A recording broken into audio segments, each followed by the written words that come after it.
Yeah, Naspers. Let's go to South Africa. South African investment giants Naspers is shutting down. Naspers Foundry.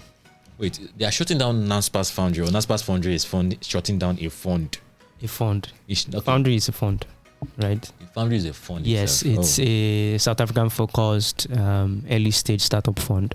So they invest in the fund is disbursed to early stage startups in South Africa, but now they are shutting it down. They started it in 2019, and I think it was a total of around $80 million, right? And they've only disbursed halfway. But now they're saying, due to the, current economic, excuses. Yes, so they're shutting it down. Excuses. No? Yeah, they're shutting it down, but companies that they've invested in already, they'll continue to work with them, things like that.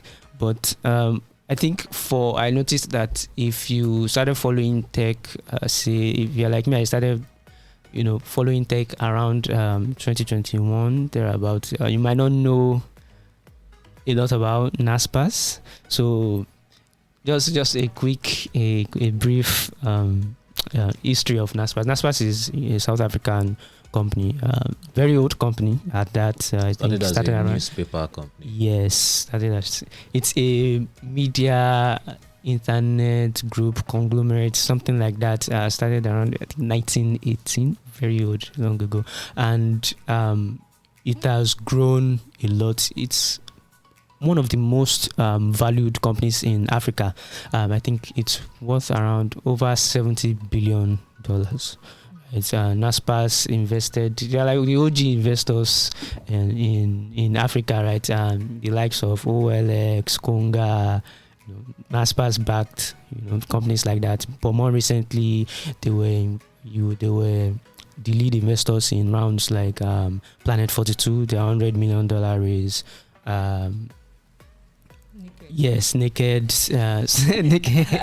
The name of the startup is Naked. Yeah, the Naked $70 million raise. So basically, that's what Naspers is, and it's not just that, right? It's even bigger companies. When you talk about companies like MultiChoice, companies like Tencent.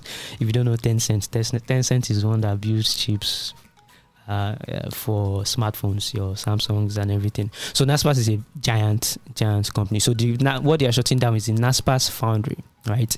About an $80 million fund, after South Africa focused on early stage startups, right? And they are shutting it down. So like I said, they are shutting it down because of the current economic situation of things right now. So the implications of that is, if Naspers is doing this, I'm wondering who else is thinking about.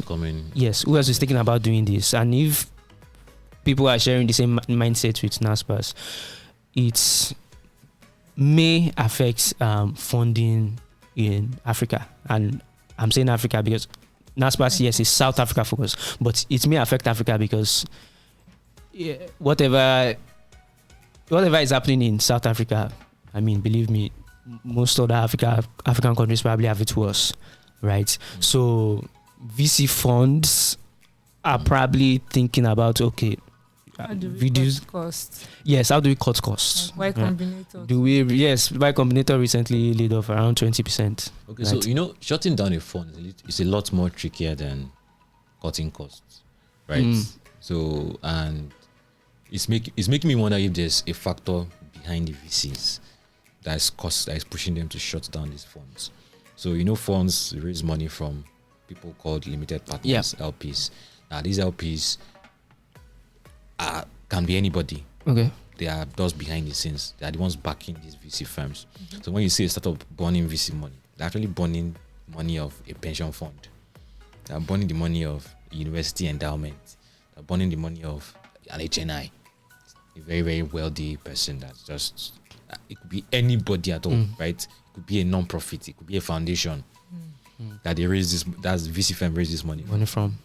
Now, if these LPs are getting scared, could that lead to situations like this? if the pension funds are scared of the current startup markets, if the HNIs are scared of the current startup markets, if the non-profits or the foundations are scared of the current startup market, are they going to put pressure on the VCs to reduce investment, or is that a consideration? I'm not saying that is the case. It's possible. That's a possibility. I think it's possible, and I also think what they will be pressuring them on might not just be to reduce investments, but to make sure that more investments are fruitful, right? Which now makes VCs now even put more pressure on startups. And on average, 9 out of 10 startups fail. But the idea for VC is that one startup cover for the loss of the other 9, which doesn't happen. Some VC funds never ever even make anything.